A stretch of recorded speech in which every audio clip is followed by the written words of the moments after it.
Perfecto. Bueno, seguimos entonces. Entonces ¿en qué estábamos? Estábamos... estábamos tratando de pensar, digamos, cierta... digamos, ¿cuál es a ver...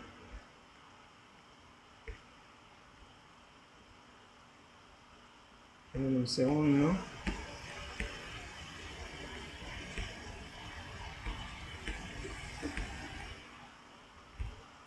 Perfecto.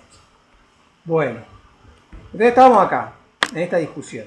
O sea, lo que estoy tratando de hacer es reconstruir un poco el debate en el cual por qué los filósofos se empiezan a meter con la historia. Y en parte también el siglo XIX obliga, desde el punto de vista, digamos, también obliga, y eso un poco también lo tematiza Foucault, por ejemplo, es que las ciencias sociales, o sea, la historia se vuelve una cuestión tampoco ya, digamos, relevante desde el punto de vista político, no del sentido, digamos, ya digamos, que trate de pensar una cuestión de los reyes o de los gobiernos, de la disputa, de las dinastías, etcétera, etcétera, sino que lo que emerge en el siglo XIX es la cuestión social, ¿no? O sea, emerge el problema de la pobreza urbana, de los movimientos sociales, del socialismo, de los movimientos obreros, de las demandas políticas, el cartismo, etcétera, etcétera. Entonces, también la relevancia política de la historia va a ser dual, digamos. O sea, por un lado hay una tendencia de la filosofía que va hacia ese lugar, digamos, a tratar de permanentemente, digamos, ocupándose cada vez de mayores áreas en ese impulso antimetafísico, en ese programa cartesiano, un programa, digamos, que intenta clarificar. ¿Por qué digo un programa cartesiano? Porque la filosofía se propone el método, el discurso del método de Descartes se propone el objetivo de clarificar la propia filosofía, pero también las ciencias, de todo su lenguaje metafísico.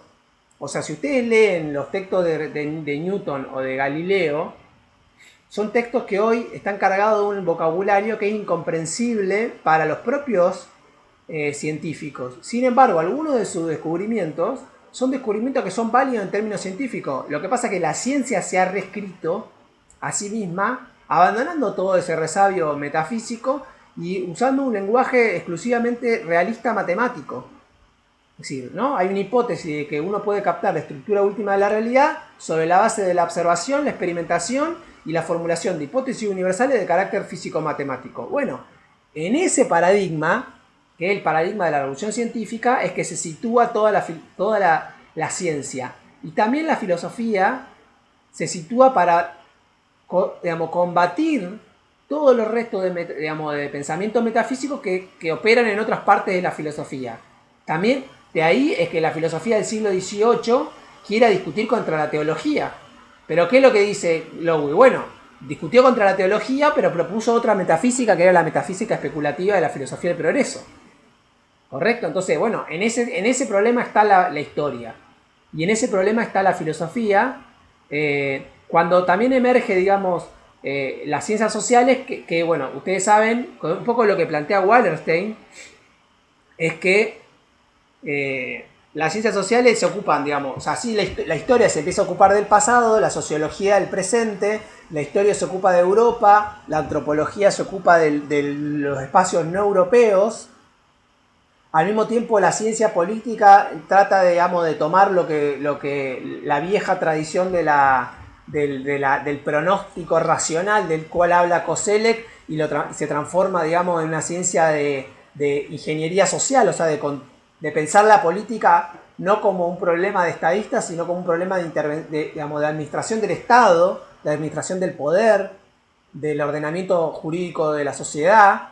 Entonces, y por otro lado, como dice Wallerstein, la economía empieza a ser, se separa de la política y se piensa como una ciencia objetiva, una ciencia social, pero objetiva.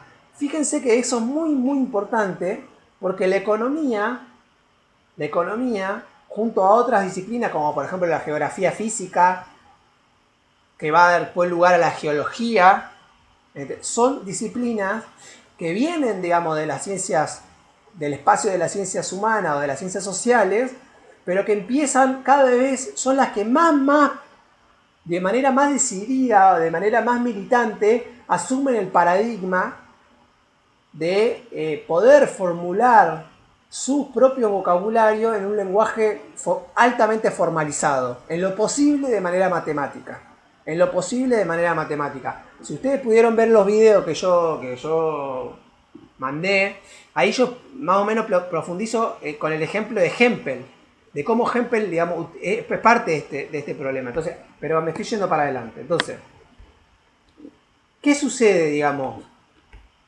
Hay un giro, como yo planteé en los videos, en la propia filosofía que avanza, digamos, ya del empirismo, del positivismo mitad del siglo XIX, Mill, Comte, ¿no? Es el positivismo fundante, digamos, pero un positivismo sumamente ingenuo. La filosofía va a avanzar en esa tradición y ya en el siglo XIX se va a llamar positivismo lógico u empirismo lógico y finalmente filosofía analítica, que ya es propiamente. Ahí ¿qué pasó entre una cosa y la otra? Digamos, básicamente, digamos, es cada vez un giro más, por un lado hacia la lógica, ¿por qué? Porque en un punto la filosofía lo que reconoce es que no se puede resolver el problema último de ontológico. O sea, hacer la pregunta ontológica, ¿cuál es la estructura de la realidad última? Supone un montón de aporías filosóficas, digamos, que no tienen mucho sentido resolverla. Hay un filósofo muy importante que estuvo en las dos tradiciones de la filosofía analítica, o sea, en la tradición más positivista y en la tradición más pragmática. Después voy a decir qué quiero decir con eso, pero pragmática me refiero a la pragmática del lenguaje, que se llamó Wittgenstein, que tiene una frase muy interesante que para mí tiene mucha utilidad en muchos planos de la vida, que dice: aquello que no tiene respuesta no es un problema. ¿Qué quiere decir con esto Wittgenstein en parte? En parte se está refiriendo a las preguntas que se hace la filosofía. Dice, bueno, si nos hacemos preguntas metafísicas, la única respuesta que vamos a encontrar son respuestas metafísicas. Por lo cual, digamos, tratar de resolver la estructura última de la realidad es una pregunta que no conduce a nada. Entonces hay que abandonar ese resabio metafísico y, digamos, ayudado de la ciencia de la lógica, como una ciencia formal. Digamos, ¿por qué la ciencia de la lógica? Porque, dice, las entidades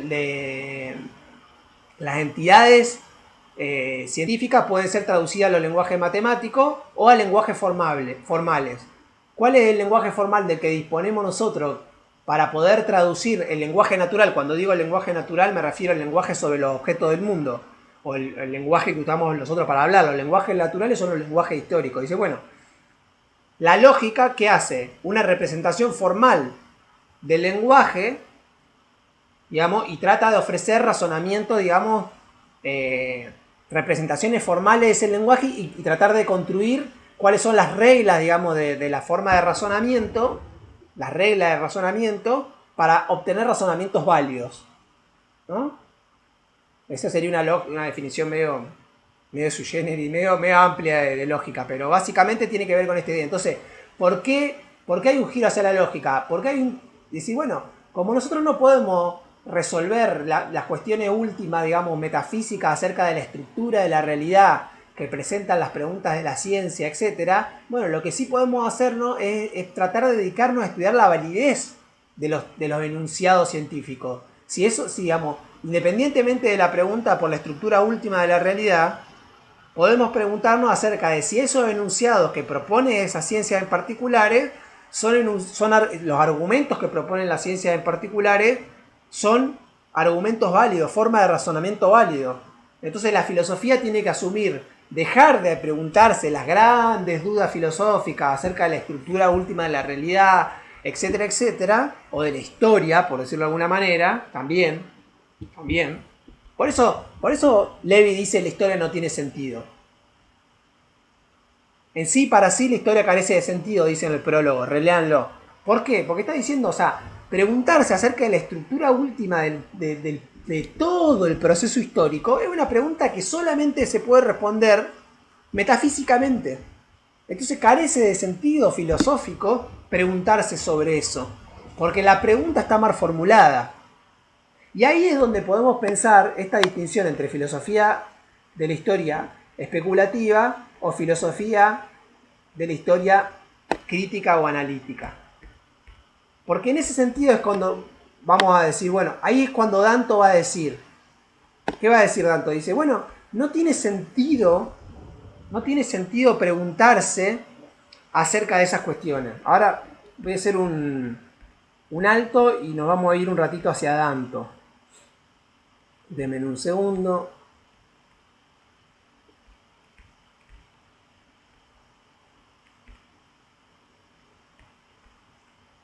Que quiero compartir otra pantalla.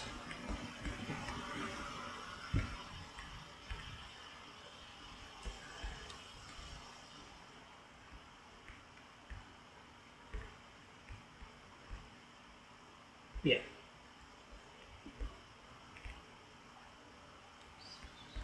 Perfecto. Bueno. Entonces la pregunta es, ¿cuál es la tarea? O sea, así como la filosofía del positivismo, el positivismo lógico o el empirismo lógico, y por última instancia la filosofía analítica, se va a hacer la pregunta de cuál es la tarea de la filosofía en general, Danto se va a hacer la pregunta de cuál es la tarea de la filosofía en particular. Tiene que ver con Hempel. Y tiene que ver, si ustedes leyeron Tosi y leyeron Hempel, tiene que ver con Hempel y con Tosi. ¿En qué sentido? En que la pregunta parte, es decir, Hempel va a hacer la misma pregunta, va a decir, bueno, ¿cómo funciona la historia? O dicho de otra manera, como Hempel se hace una pregunta prescriptiva, como dice Tosi, o sea, una pregunta, quiere proponer un programa, digamos, para que la historia sea una ciencia, entonces va a decir, bueno, para que la historia sea una ciencia, la historia debe formular leyes universales, es un poco lo que está en los videos, leyes generales. Eso es un programa prescriptivo. ¿Qué le van a responder los críticos? Van a decir, no. Dice, lo que nos tenemos que ocupar es de ver cómo es el lenguaje específico de la disciplina histórica, y sobre la base de los razonamientos específicos que hacen los historiadores, tratar de pensar cuál es el elemento de racionalidad. ¿Con qué objetivo?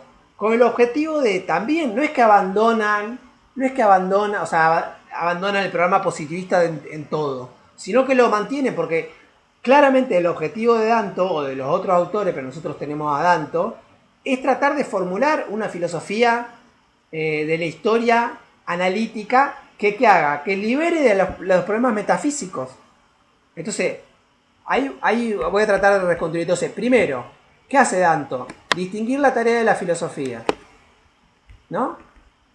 Primero, como una filosofía sustantiva, distinguirla de la historiografía y distinguir de la tarea de la filosofía analítica. ¿Qué va a decir? Dice, la filosofía sustantiva quiere hacer historia con un criterio filosófico. La filosofía de la historia sustantiva quiere hacer historia, pero con un criterio filosófico. ¿Cómo logra ese argumento? Por medio de una segunda distinción, que es la distinción entre pasado e historia. Él dice, historia, ¿qué incluye el concepto? Fíjense, y eso es un ejercicio muy claro de filosofía analítica del lenguaje. Él dice, para. ¿Qué me querés decir? Diría Fantino, con historia. ¿Me querés decir que la historia es el pasado? ¿O me querés decir que la historia es la totalidad del tiempo? Porque depende del concepto de historia que vos manejes,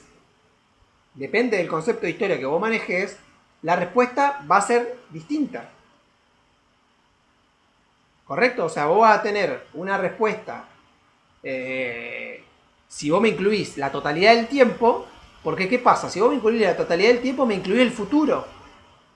Y si vos me incluís el futuro, los enunciados que va a construir tu historia o tu filosofía de la historia van a ser enunciados acerca de la totalidad del tiempo, por lo cual van a ser enunciados que no pueden cumplir la primera de las leyes de los requerimientos de Hempel. ¿Que cuál era? Que sean enunciados empíricamente los enunciados fácticos sean empíricamente comprobables.